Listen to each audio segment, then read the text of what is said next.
Welcome to the comeback season, where we have real conversations about fueling your body, rebuilding strength, and stepping back into the life you were meant to live. Whether you've been caring for kids, aging parents, or just lost sight of your own needs, we see you. And this is your season to rise. Hello, my name is Nichole McLeod with Healthy Mind, Healthy Body. I'm a mindset and fitness coach and the author of I Started on a Tuesday. I know what it feels like to lose yourself in the chaos and still hold on to the hope that something better is coming. And I'm Christi Kelsey from Christi Counts Macros, nutrition and mindset coach and food freedom advocate.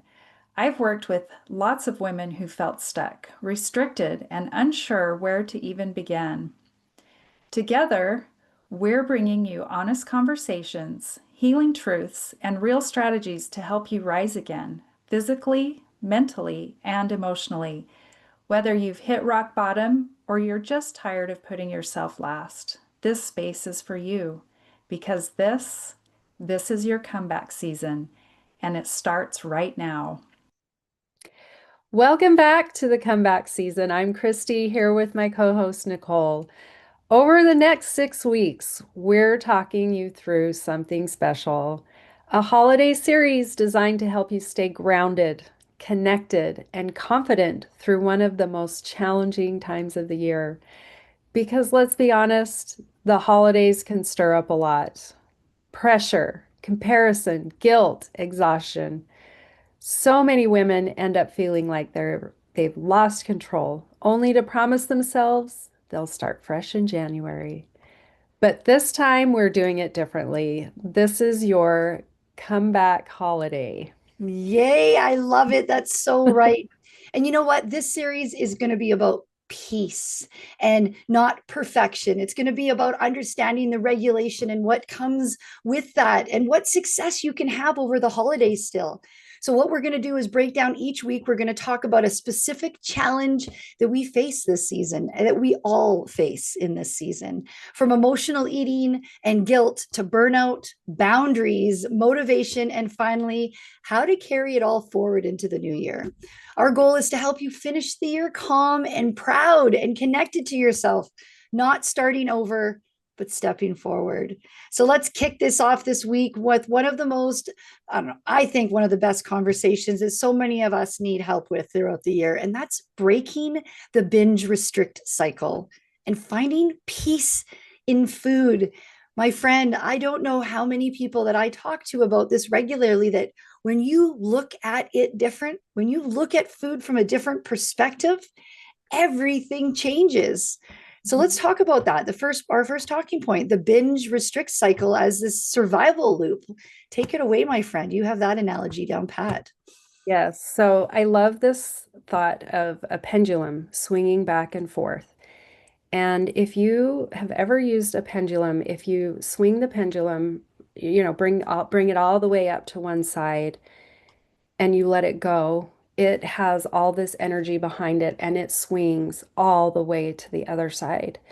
So during the holidays or any time of year, really, when you are in this cycle of binge and restrict, so you pull the pendulum all the way up to the binge side, you've overindulged, you've eaten too much, and you go through this process of feeling guilty. And so you let the pendulum go and it swings all the way to the other side into restriction, where you're cutting out all sugar, you're not going to eat carbs. You've given yourself a really steep calorie deficit, and it's just not sustainable. And because you have pulled the pendulum all the way to the other side, it's going to swing right back to binge when you start feeling that discouragement, that hunger, because your brain is wired for survival. Mm-hmm. And it wants you to eat to fuel your body. So when we restrict, you swing back to the binge side just as hard. It's so important to understand the why behind what your brain is doing. It just alleviates that guilt that you get from it. And so when we understand that stress actually activates a part of your brain. It's called your HPA axis. What's the acronym for? The hypothalamic pituitary adrenal axis. That's why it's called HPA, because it's easier to say. But nonetheless, it releases cortisol and adrenaline. So if you're stressed, which let's be honest, in the holidays, we are, that stress, it's going to increase the cortisol, the adrenals. And then what do we do to counter that? We want to reach for the thing that's going to, make us feel better. It's going to regain our equilibrium by reaching for food. We reach for that relief. So I think to understand right out of the gates that the more you can keep yourself calm, the more that you can regulate that nervous system, the more you can bring a different perspective and relationship with food to the table, literally, no pun intended, the more you realize, wait a second, it's not, I'm something wrong with me. This is what happens to all of us. But hey, this is how we hijack that. So I don't know, it's interesting.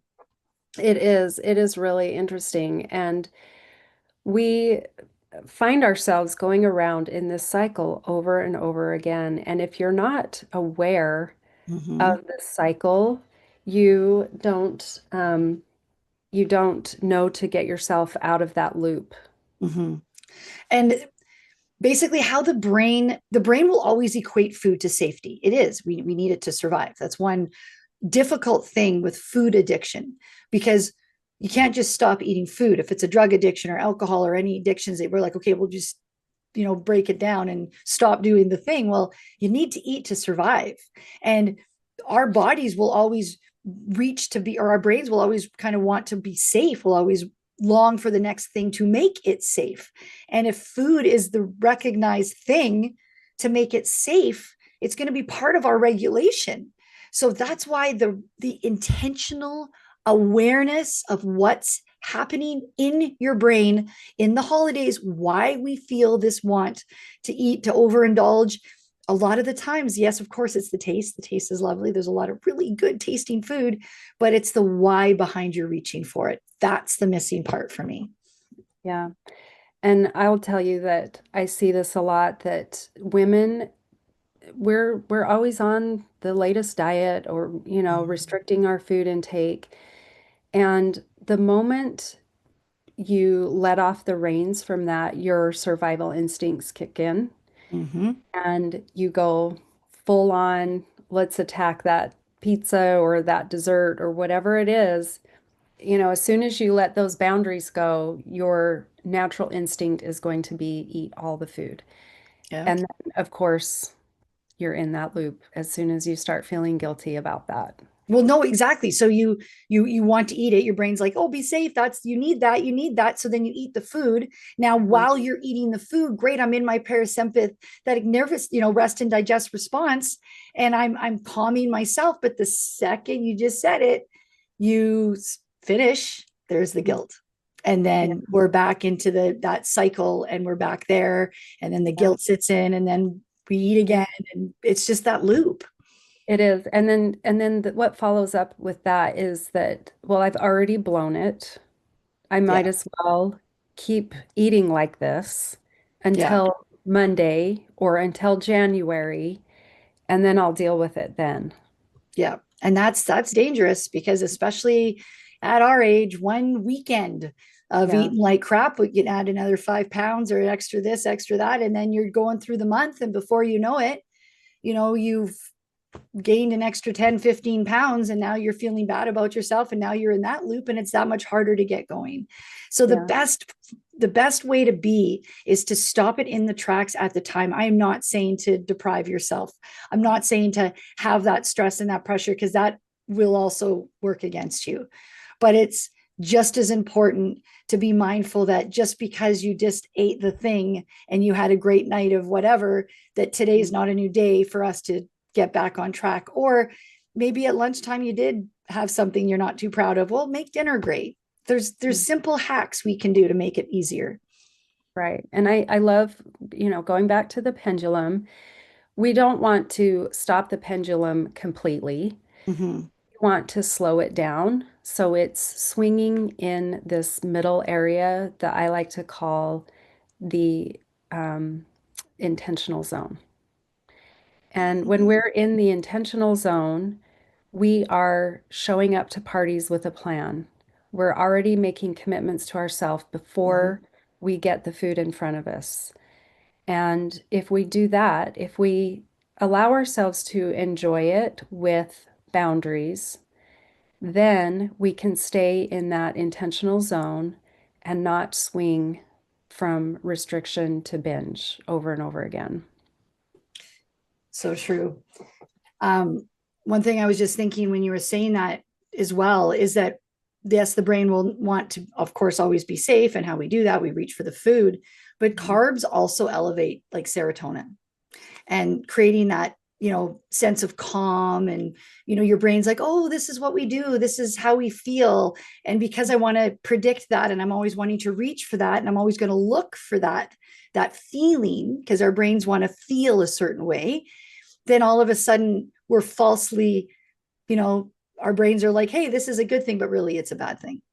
So when that external safety feels uncertain, the body will always reach for internal comfort. So stress is an external stimulus. An internal stimulus. We create the stress inside of us. It's something that it's not external. So when that external world feels chaotic, we're internally going to try to fix that. And that's what we do. We reach for food. We do all those comfort things. Yeah. And it's interesting that the comfort foods, like you said, have the high carbs and often the high fats because,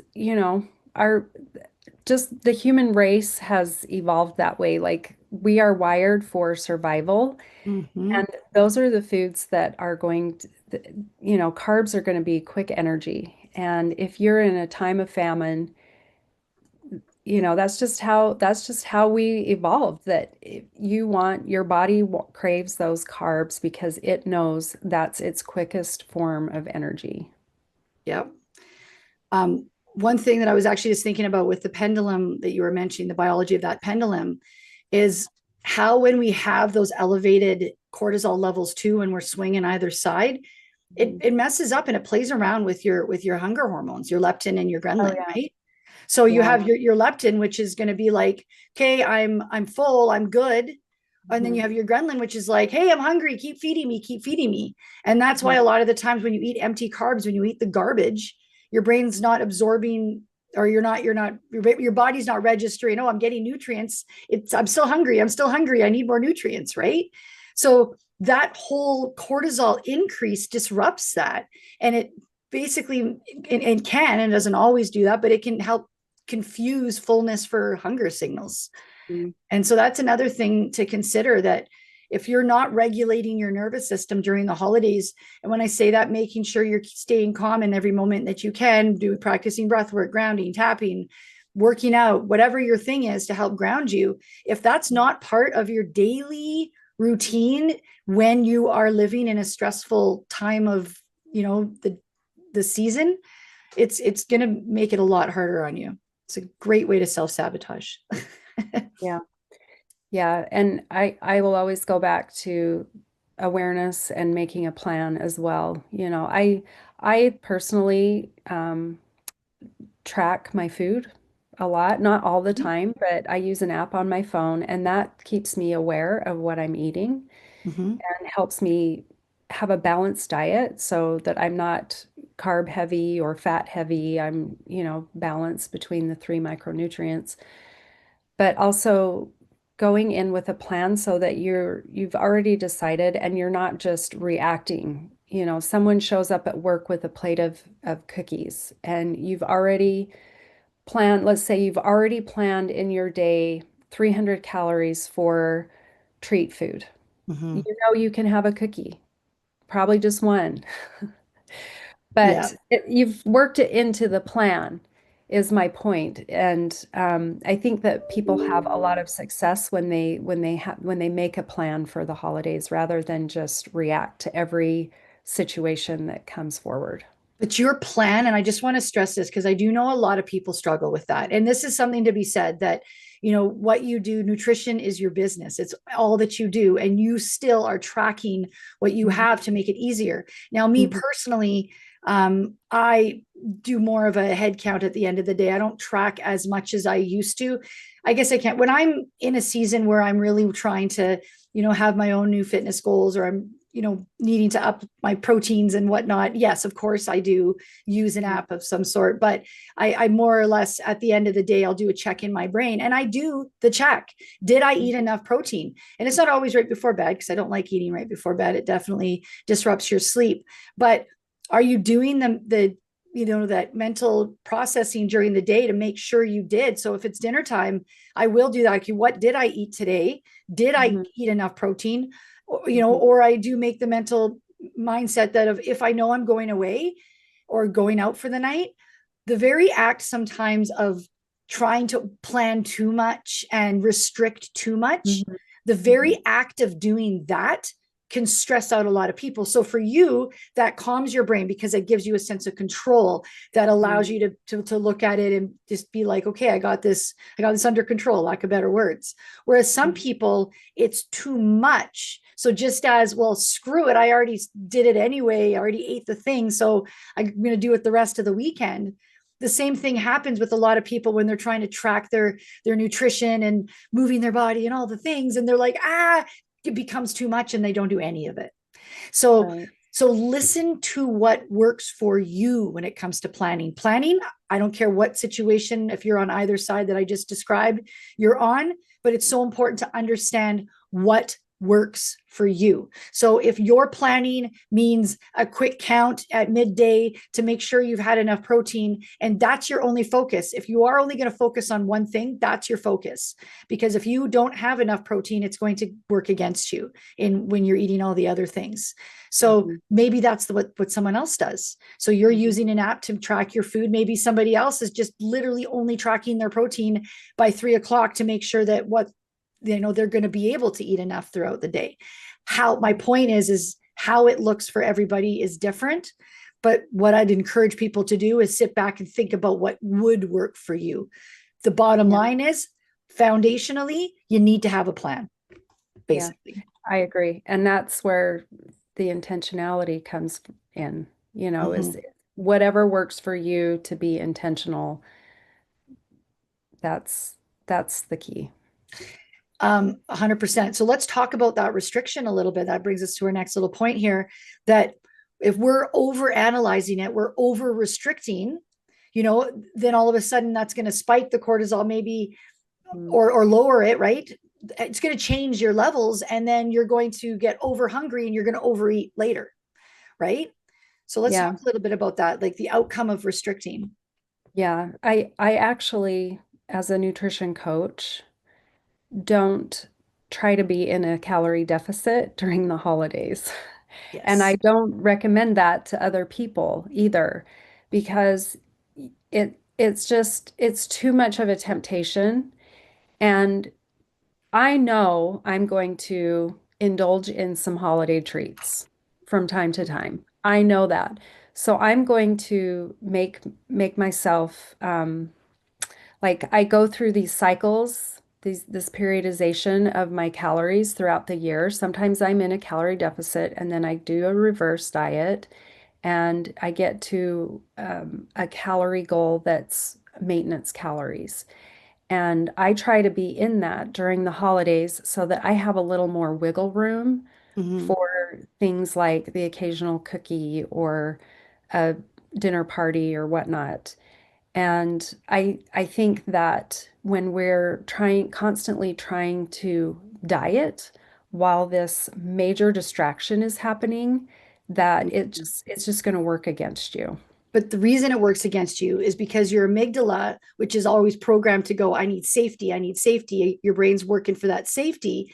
That's going to get or I guess it's going to be, what's the word I'm looking for? Translated into, this isn't safe. Oh, you're restricting food. You're stopping me from eating. Remember, my brain needs food to feel safe, of course, because we need food to survive. So if your brain is being like, you're restricting, oh crap, it's going to overshadow your prefrontal cortex, your logical part of your brain, that's going to be like, actually, let's not overeat, or let's not do this, whatever, with this diet, with this meal plan. And it's, you all of a sudden don't have the ability to be logical. So then you're going back to the amygdala and it's like, hey, we got to eat, man. We're on to this. And that's literally what's going on is when you restrict yourself, your cortisol goes up, you're starting to stress out about it, or because if the guilt kicks in, and then all of a sudden your amygdala is going crazy and your prefrontal cortex it doesn't have an opinion anymore. And it's biologically what's happening in people's brains. It's interesting. Yeah, and I just want to mention too that think of all the community type events that you have during the holiday season, whether that's a family gathering or a church gathering or work party, whatever. Um, you go into these gatherings and your brain feels like being part of a community is safety. Safety in numbers, right? Think Mm. of like caveman days. Yeah. You're a lot more safe if you have a community, right? Because you can watch each other's backs. And so a lot of people get into these social situations and they overeat because nowadays, when we're living in a time of abundance, there's always more food than we need to have. And being part of the group means partaking of the food that's laid out for us. That's a good And point. so that's just something to be aware of. I didn't know until I became a nutrition coach about social eating. And then I realized, I kind of do that. I'm a social eater. Yeah. When I'm around other people, it's, we connect over the food or whatever. And it might not even be that you're talking about food or anything, but if you're in a situation where there's food served and it's a social gathering, people Mhm. tend to eat more because we're not focusing on, oh, I have my protein, my vegetables, and my my No, carb. No, you're especially if talking you've had a few drinks, right? Like I know you're that. you're talking to people that you haven't seen in a while and you're Mhm. catching up, and that's the thing you're focusing on. Yeah, 100%. And again, like if it's someone's had a couple drinks, all of a sudden you're not really counting calories anymore and it just kind of gets the best of you. Mhm. We wanted to keep these episodes shorter so that people can listen. We're already going off. So I just wanted to high level here with our list and we'll just kind of go through these really quick here before we finish off. But I'll start over Monday. You already kind of talked a little bit on that. That's such an important thing to try to stay away from. So yes, if you made a mistake on Friday, don't have the mindset that you're just going to eat crap all weekend because the starting again on Monday is going to get the best of you. Is there anything you want to add to that, my friend? I would just say, what's the next best thing? Ooh, I like to ask that to myself and my clients all the time. Okay, maybe you overindulged in one meal, but it was just one meal. It yeah. probably wasn't even that many calories that you overindulged. So just get back on track with the very next meal. The self-talk, the positive self-talk, letting your brain know 100% that works.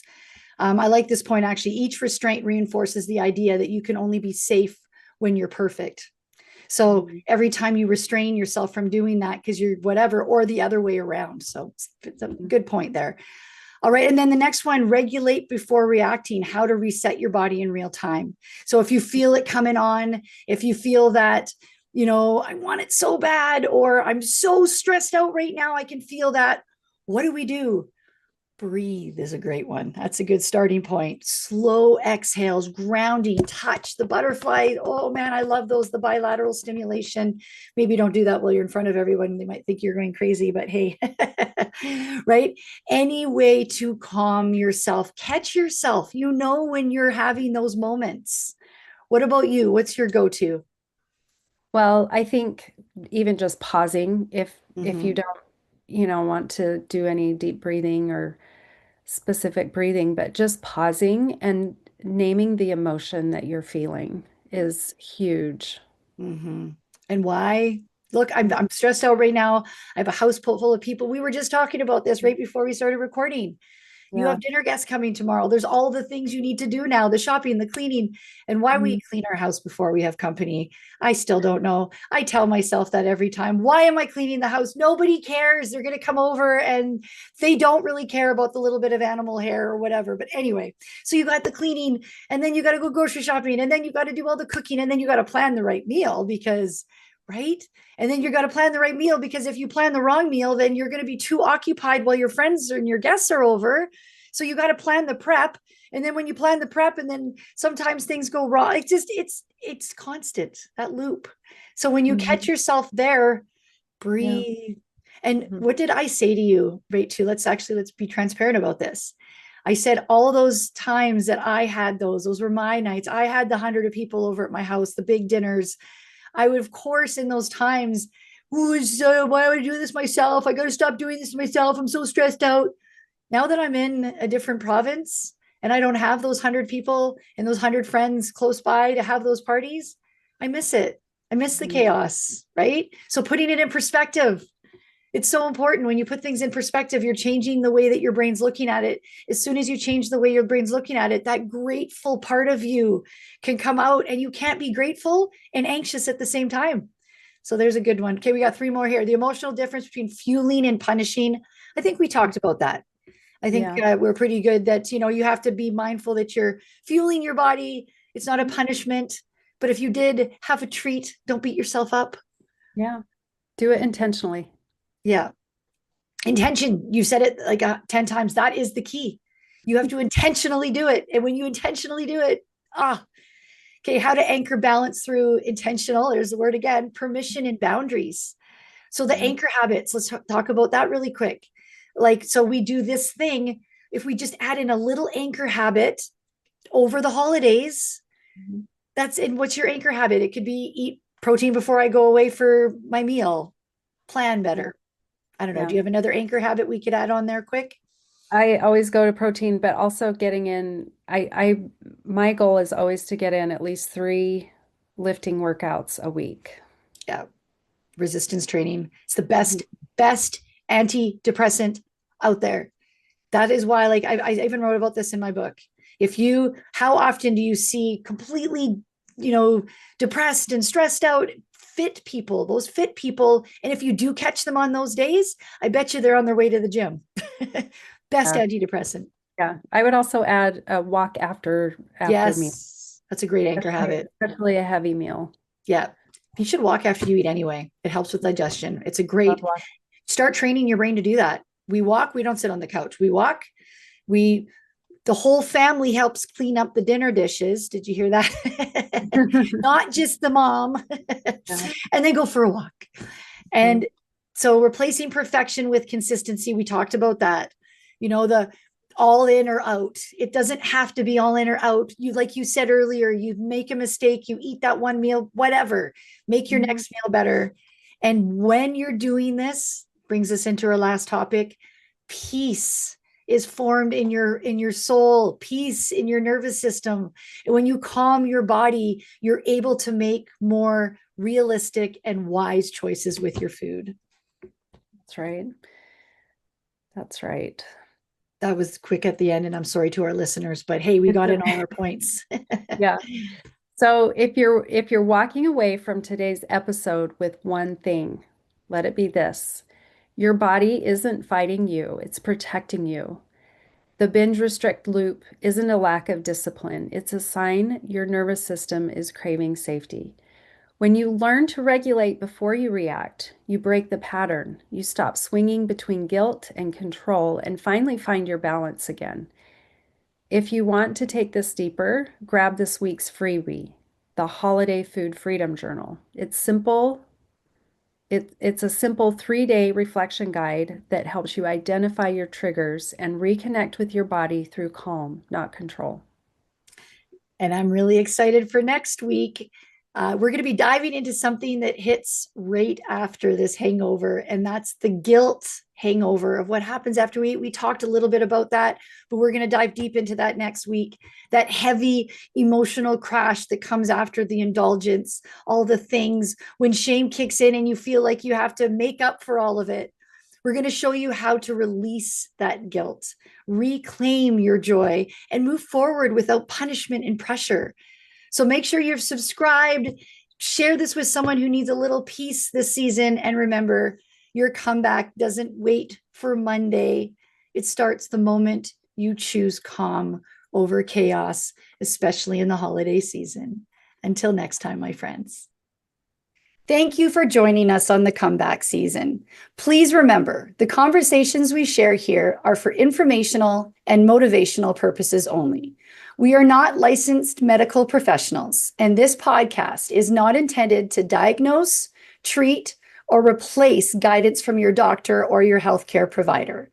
Always consult your healthcare team before making changes to your nutrition, your fitness, or your mental health routines. Your health and well-being comes first, and we want you to move forward safely with the right support for your journey.